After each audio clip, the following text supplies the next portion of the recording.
it's a soft counter to Carl TZ's Yusun Shin. The Uranus is so tough, the Uranus is so chunky, he can just get in your face, cancel all of the passive damage you get by changing range. So these are two big heroes that I think they should watch out for in red and blue first phase prio bans. Well, ladies and gentlemen, we're starting off the draft here. It looks like it is going to be expanding rivers. And just a quick note so far, at least here in the knockout stage, blue side has over 60% win rate. When it comes to the red side, only 30. So even just by that statistic, Team Liquid is already looking pretty strong in the draft.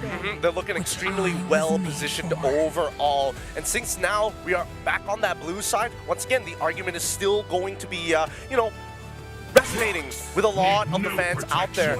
One of these sides need to be conquered, one of these sides need to be flexible, but it really boils down to what are those big play tickets, right? What are those big ticket heroes? And Sora just happens to be one of them. Yeah, and nowadays it does seem like ever since Innocent has shown that Sora is actually quite strong in the gold, it makes Sora more tricky for you to prepare against, because before it's like, yeah, most probably he is going to go EXP, but now you just don't know. Yep. Especially yesterday, all had an amazing game with the Sora. And you get heat checked. Can you play Valentina XP? Can you play Valentina Gold? And if ever you do commit to Valentina Mid, what other value are you going to get? It's definitely a game of chess and resources. And look, by picking the Farsa, they're riding that we are a better mid-trio wave that Aurora has started against SRG. And I love this commitment to Yusun Shin that Carl TZ is showing. It's like, I don't care about the Leomord. You, as long as they don't get the Uranus. I don't know if the Uranus is worth picking in Red 3. Yeah. Right now we have a fun fact here. M7 Lord Slayer, Carl TZ leads all players in Lord control rate, 71.88%. We have a total of 23 kills over to the Lord. Again, probably part reason why he has such high gold per minute as a jungler. Yeah, no, I was pretty surprised with that stat as well. I was expecting it to be closer towards the 60% rate, but pushing it up to 70 gives a lot of confidence for them when it comes down to these neutral objectives. I don't know whether they want to contest for Turtle specifically, but now that they have Yuzong, there's so many ways that they can actually play this game. I'm hoping for the Uranus, and there we go, the 100% win rate on the line. Yep, you have a decent lane against the Yuzong. You can go hunt for the Yusun Shin. So this kind of neutralizes that early game advantage you have as a Yuzhong to just kind of scout out the vicinity of the Turtle Pit. Now going into the second phase, we know that the Sora is a gold laner going into the hands of Oheb, but what does Aurora play now? They can also block out JP's heroes, but they already took one, the Hylos. Would it be good to take out the Cho? I feel like Cho is actually pretty solid to ban out. Cho's not a bad idea. Unless they want it themselves. It kind of depends, right? They've already got their hyperscaler in the Yusun Shin. I think that their side lanes have basically been figured out at this point. Really, it's about holding on to maintaining control. I think there's an argument for Khalid. There's an argument for Cho. As much as I want to see Hilda, this might not be the map for it. Yeah, I'm pretty okay with the Louis ban, because even though Farsa has a good matchup against the Louis, this is probably just respect, saying that even if we win the lane, they'll figure it out, say, past 12 minutes, that how to use Louis to get the macro advantage. Yeah, by banning the Louis, Aurora are accepting their vulnerability. They're very area dependent when it comes to fights. Where the Feathered Airstrike is, where Lunar puts himself as a Uranus, because then he has to walk, rather levitate there. With purpose. And then the Leomord, if you hit the Phantom Steed the wrong direction, even if you do get a movement speed buff, you're kind of lost. So they want to take that away from Sanji. And there's the Freya ban. Interesting. Huh. Swiggy Boom has been relying on the Freya quite often. Picked it 3 times so far until today and won twice with it. Yes, and it's strange to see because number one, what is Liquid really afraid of in this Freya? Are they worried that they have to deal, they're forcing Oheb on this Sora to say, you must stun her, you must lock her down, let the rest of us kind of deal with the back line of the team. If you happen to catch Freya alongside with the Uranus, that's even better, but I don't think that's a resource that TL actually wants to utilize, right? So better to ban it out than to think too hard about it. And Aurora, good response with the Hilda, but Khalid and Cho still wide out in the open. I kind of feel like for TL, what they're trying to do is make sure that Swiggy Boom does not win the match matchup against OHEB. Like, whatever you pick, you're not going to be able to deal with this aura, and that just makes their movements around the map going to be pretty slow. What's up for the Turkish Trigger Man? The Granger still out there? I wouldn't carry. There's way too much that can take down the carry. I mean, they want him on Claude. They're trying to shoehorn him in. Yeah. It's clear. Liquid is saying, you want the Claude, you can have the Claude. But that one's going to be the answer then, because I feel like the 3 heroes that they have is pretty good answers against Claude, but if you're letting you go, there must be more. I think they need to lock in the Khalid or the Cho here. Ideally, Khalid just a little bit more because that Raging Stance is nasty. But instead, they're going to go with Khalid just in case. So no matter what, whether it's Khalid, whether it's going to be Cho, you try anything sneaky, Tsunami Slam incoming. I feel like I'm more afraid of Khalid, honestly. I like the Kalia. They got the combo wombo with the Leomord and the Barca. It's just easier. And there's natural synergy as well. I think TL, they've got enough disruption. The question is, how do they maintain mid-control now that they have to deal with this Kalia? All trades are going to be a little tougher. I think there's an argument for high loss here, just to make sure that the team can dive a little bit faster, a little bit harder. Would be nice, but Aurora read into that. It's banned. So now they have the opportunity to play Cho. But again, the Kali is there to kind of stop it right in its tracks. Also, what is Sanji playing? Gimme! Okay. Thought it. We overshot. Yeah, we overshot. And that's the danger with the draft right now. Gato was there the whole time. He's so simple. I think this is just simple answers, simple solutions to maintain control over mid. The Kimmy is what I'm a little worried about, right? You're going to take Purify. You know you're basically going to get chased down by the Leomord, and you get completely outranged by Farsa. So Sanji's entire philosophy for this game, I need to win. I need to make sure later down the line I could get a Sky Piercer if necessary. But for the most part, anybody's running towards us, I have to peel them off. Now Aurora, one more pick to complete their lineup here, and they're still going to pick up the Claude. We're going to see whether Sigiboom is able to navigate around a Team Liquid here, having double fighters. Going to be quite a fast composition. But even Team Liquid said, the thing about Aurora is that they're pretty aggressive in the early game. What do you feel about the drafts, Leo? I think the aggression is definitely something to watch out for. But Carl Tizzy will not back down. Looking at the lineup, especially with how OHEB can unlock himself so quickly away from this Claude, because the Claude's just going to farm, I think Liquid can catch up. Liquid can get to a point where even Sanji's not going to be afraid anymore. Well, thank you very much, Leo, as well as Gideon. And now with the drafts being done, we're going to be throwing it over to our casters for the first game, Team Liquid against Aurora.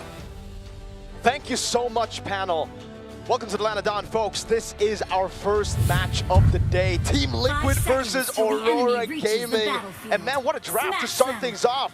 Here we go. Bring it up. Thoughts on the draft? I completely agree with what our panelists have said earlier. This can potentially be a very aggressive start once again for Aurora Turkey, and we've seen it against the Yisun Shin too. This is exactly what Sekai's has been through in their previous matchup. So Carl TZ definitely would need to watch out, and we have to see the lanings go really, really well, especially for Liquid's side lane. It's also a dangerous game here Aurora Gaming are playing. It is a best of 5, so maybe they might be experimenting here in game number 1. But to give Sanford, the apex predator, the Yuzong, hey, I think the last time we saw it was Young Gun Galacticos to let that open, and we got a classic Sanford moment in the start of the game. Let's take a look at the emblems. It's a weakness finder too for Sanji. We're seeing on the Kimmy a bit more damage expected to come through, and generally the same. Still the fighter emblems coming through, especially for Sigiboom, taking care of potentially whatever pressure can come, knowing that Liquid might want to pay a bit more attention towards the Goldeen rather than the Uranus of Lunar. Yeah, well, now it's just really, really slow laning. We heard earlier Sanford really say that Aurora Gaming are known for their early aggression. So far, it's all chill, just pokes here and there. Not as crazy as their approach against Selangor Red Giants, but Trex, now to call Teasy. Well, a lot of damage on Apagu. Forces trying to get away, but first blood goes over to Sanji. Now, I want to touch on something. Aurora Gaming, I think they really focused on their mid. They sacrificed the off lanes. It's something they like to do, but now they're already losing a little bit in the mid, which is not a good start for the Turkish team. Yeah. That's the question. Are they scared right now to make a move? Because, again, they're approaching against Selangor Red Giants. Sanford? Oh, gank up in the top. Sanford able to dash back. Carl TZ also getting caught up, though. Tienzi with the steed trying to move in. Can they get the kill? Yes, Lunar picks it up. And now Sanford in trouble as well. Lunar goes under the tower, looking for one more shot, but Lunar has to back off. In a bad spot though, Sanji almost spots him. Turtle coming up, Pagu able to lock on. Rosa looking for positioning as well. And a bit of airstrike comes down. Sanji pushed back and taken out. Pagu now under the Turtle, may fall as well. Oheb able to pick up the kill. Oheb steals the Turtle and JP is low. But Lunar stands in the midst of two members and Rosa finds a double kill. Aurora Gaming, it's back and forth, 3-2. All right. That could have been really good for Aurora already. Even though they lost Pagu, they were able to shift their attentions towards the EXP lane. And again, the EXP laner here, the Yuzhong of Sanford, is one of the biggest conditions you have to take note of when it comes to the Turtle. But Oheb, close call there. But speaking of Oheb, he literally turned things around in that fight. With the Phantom Steed once again, gonna get sandwiched up by JP here. The Tsunami Slam back though, Oheb goes down. TNZ might be able to just get away, he does! What? AOG misses! JP, where are you going? Into the tri-bush now. Pagu. What? Here up on the top side though, a gank on a Sanford. You mentioned aggression, Mirko. Well, Aurora Gaming is bringing it. Hey, early on I was like, are they scared to make a move just because they're up against Team Liquid, such big names, a lot of pressure? Then they were like, no, we were waiting for the right time to strike, and they pounced on Team Liquid. Man, it really looked like with the first blood, Liquid had it under control. You would see the classic Filipino, all right, let's stay it slow, but TNZ. More damage, JP brought low. Trying to get some health back, but it's 4-1, and there's just no escape. JP pushed back once more. That airstrike. TNZ gets the kill, and now Lunar's collapsing. But wait, the damage from Carl Teasy. Just too much. They get a good trade 1-1. What a traction pulse from Sanji to save Carl Teasy there in a tough spot. And Carl, with the instant, he held onto the Mountain Chakra for so long so that he can combo in together. And therefore, these two backliners can just back each other up. Yep, fortunately, Liquid are always ready whenever the fights happen in the mid lane. But whenever we see the fast rotations come into play, and Adora taking advantage of it once again. Oh. That's two ults. They baited out two big ultimates, AOG down, and the Black Dragon form as well. And look at the timing. 1 second for the Turtle to spawn right now. Aurora Gaming, they got a resource advantage, but they still got to be careful because TNZ used the Phantom Steed. Yep, JP doesn't have the AOG either. But there's the Mountain Shocker already. Will they actually go for this? Slam doesn't use it. Finally catches Sanford. Sanford able to lock on Rosa with a flicker back. Sigaboom comes in with a blazing duet. A lot of damage lands onto Lunar. Lunar needs to try to back up. Turtle does go into the hands of Team Liquid. Nobody goes down though. Yeah. It works so well when Liquid are at least prepared or together as 5. Oheb, we saw it happen earlier too during the first Turtle. He was able to save things for Liquid. The gold lead right now existing in Aurora Gaming's hands could have been so much more if only Oheb didn't take away that Turtle and a couple kills. Now Oheb. In a bad spot, TNZ should be able to get away from this. Wait, no, Rosa shows up to the party. AOG does catch on to Rosa. I mean, the back and forth, the trades right now, these teams are reading each other so cleanly. Non-stop action. Should be okay. Lunar brought down to 50%. Carl Teasy might want to try to push this. Lunar backs up with consecration. Yeah. Should be good. Non-stop action, bro. Non-stop. Two teams just want to go ban for ban everywhere on the map. They're so instant in the reactions now. Tsunami's time to purify. That's about it. Let's take a look at the item builds here at the 5-minute mark. Okay. I kind of get it for Aurora Gaming. This is really a fast rotating lineup, but if we were to take a quick look at the items here, Pagu affording to go for the Oracle first item. I know this has been a thing for Kalea for the longest time now, but I think this also signifies just how confident they are in terms of playing the early game. They just really need to go for the amount of sustain that he can offer, especially knowing that there's no reliable burst damage just yet to come from Team Liquid. Oh, but with the setup. Cloud brings back Rosa. Rosa taken out.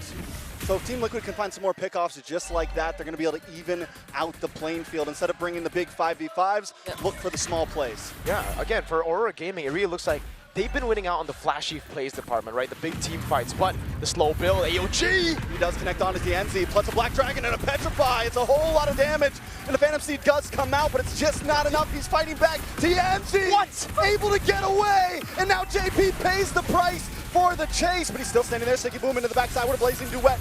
Able to be a my back. He also survives. Pagu's still standing, but Oheb isn't having it. Able to get the kill. Sigaboom needs to get back under the tower. This is grade A MLBB right now. Rosa on to Oheb. Carl! The kill, and Carl Teasy joins the fight along with Sanford. There is no time for stops. Both teams, again, just going at it. Every time we see a fight down below, there's a turtle being taken while Sanford's going 1v1 against the Uranus and Farbiel's trying to run away. Yeah. And that was Luna trying to go for the steal, but Carl gets it. All right, we finally have some downtime.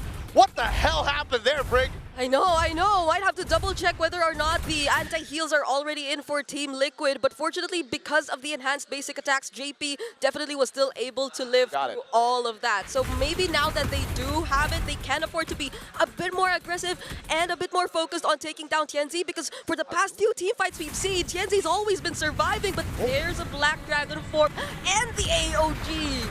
Oh! Has to use a Tsunami Slam just to get away there. Sanford, though, able to get the big damage onto Rosa. Here's Tsunami Slam onto Sanford, and now Sanford switch back. TNZ shows up out of nowhere and gets the kill. And Lunar, once again, just harassing Oheb. Every time you think one of the members are going to win the fight, the other team comes out on top. The Apex Predator, he smelled blood in the water, but it was a bait from Aurora Gaming. Yeah, and I'm glad that we're seeing how Liquid are kind of reading into this still. It's not like they're being a bit too reactive just yet. Carl TZ still very much focused on farming. He knows what he has to do as the Yi Sun-shin. So later on, we will be seeing him a bit more active when it comes to the team fights, but now it's just Liquid trying to stop these fast rotations and plays that are coming from Aurora Gaming. Kenzie able to push back. Whoa! Carl TZ goes down! Rosa picks up the kill, a nice shifting clouds on multiple members. Oheb! But wait, the Tsunami Slam, Oheb goes down as well. TNC still standing strong. Siggy Boom Beam Eyes to the side. He's going to try to take this tower on the top side. Aurora Gaming outclassing TL right now. They're too good. They're too good at choosing timings and choosing when to fight. They know when a crucial member of Liquid is down. Sanji! Might not be able to get away from this one. Another airstrike wipes him off the map. Rosa, TNZ, everyone are playing so darn well. And we understand again that, hey, we didn't get to see the Leo Mort first from TNZ this tournament, but he was the first guy to bring it up back then when no one was playing it. So when he got back on the horse, he was like, I got this.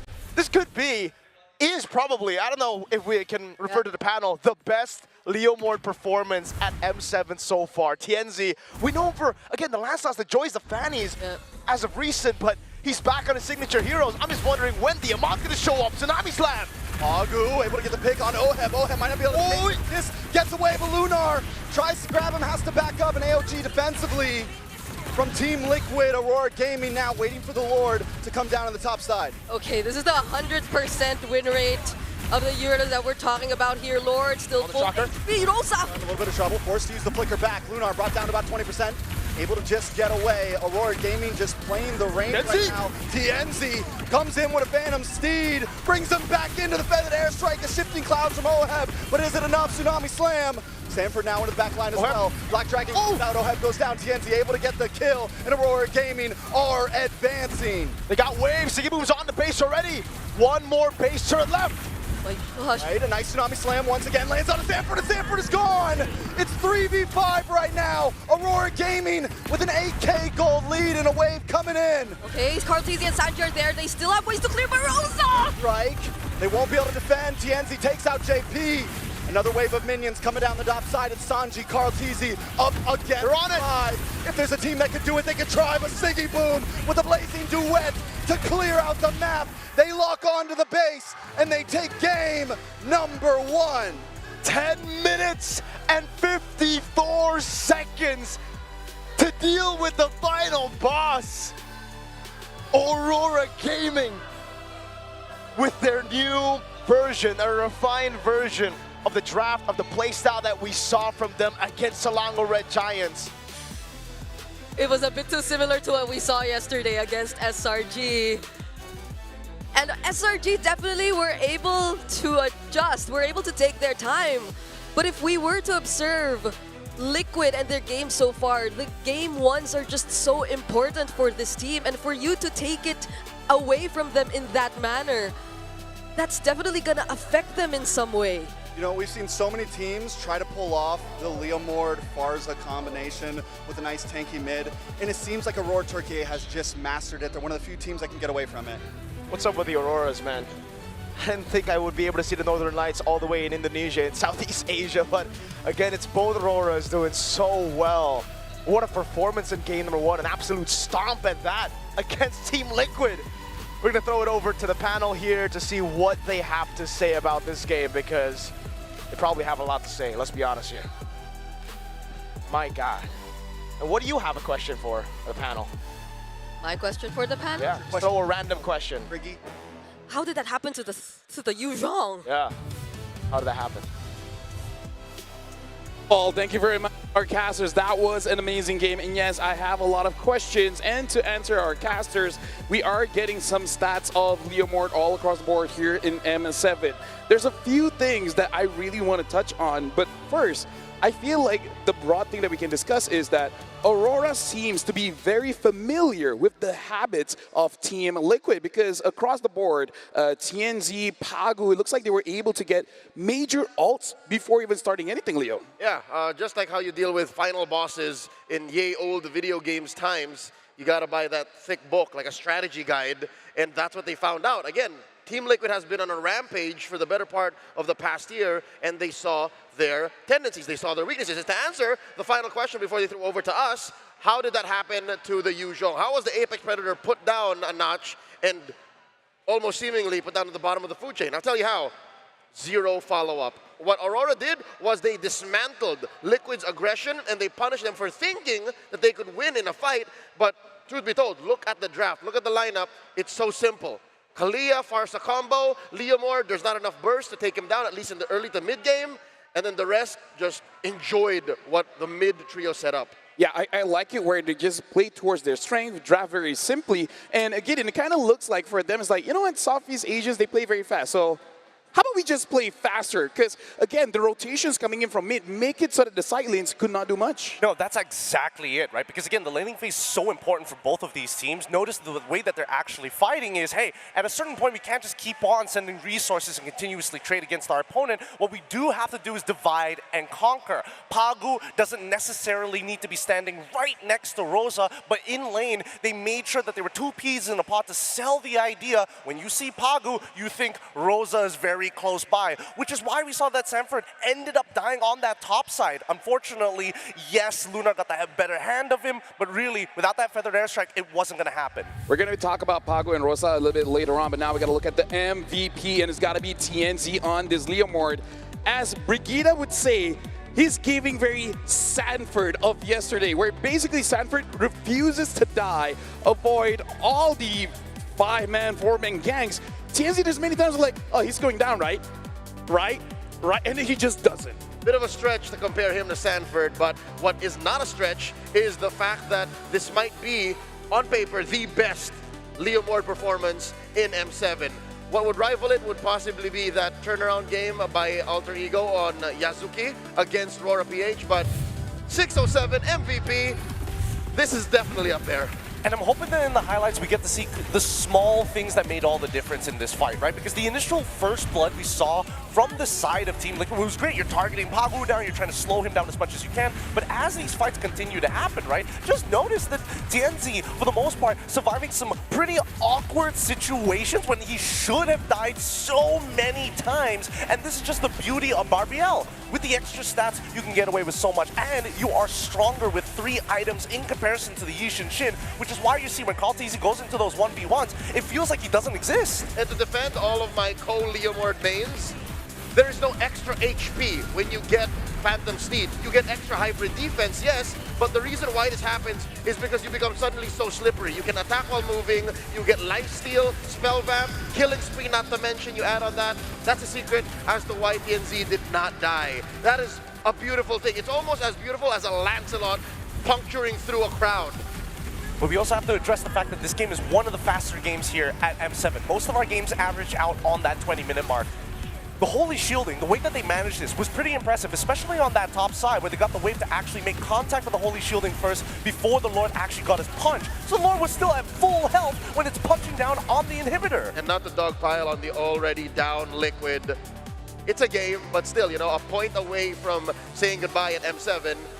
I think they were pretty loosey-goosey about this fight. They did not respect the already clear winning matchups lane per lane, even trio per trio. And I think they were a little too overzealous. They were so confident that even in the early game, Oheb lost out on range. Yes, he still stayed around, got taken down. Even Sanji picked fights against Rosa, who again is also outranged, does not have a flicker. You can't purify out of sheer damage. Yeah, you can't purify out a lot of things when Aurora is just chasing you down the road as well, which is why we see a lot of preemptive moves come out from TNZ using Barbiel, that Phantom Steed, to probe a reaction, and he gets a lot of reactions. The AOG into the Black Dragon form transformation as well. All of it was getting thrown out as soon as they saw Barbiel. Worst yet, I think the big mistake here is in the draft when they decided to say, hey, we need Yi Shinshin over a Fredrin, even though it was wide out in the open, because if you're positioning for that Kimmy, there's not really a lot of people who can peel from except for JP, but they need that AOG to disengage. Which now becomes an egg and the chicken problem. Should they have gone Fredrin if they were playing the Kimmy, or should they change their mid lane pick since they already have the Yi Shinshin anyways? Now, gentlemen, as long, with our casters as well, since we're talking about Leo Mort and they want to know some stats, funny enough, on paper, the best Leo Mort so far is actually one shot from Team Spirit. And the reason being is, number one, he has not lost just yet, highest amount of kills, lowest amount of deaths, and quite a lot of teamfight participation, almost 80% teamfight participation in all of his games. Though I do have to say, like, in context here, he has 3 wins, the same as Yazuki as well as Skies. But again, One Shot has not lost so far. So on paper, it's actually One Shot on top with that Leo Mort. I think that One Shot, he's pretty good at it, but I think the stats are going to change real soon because TNZ is rising up real quick on that. But keep in mind, Lunar is still 100% win rate on this Uranus. 5 games. 5 games, and Sigubum, I think this is one of his better Claude performances. I would say this is just one of the better performances from Aurora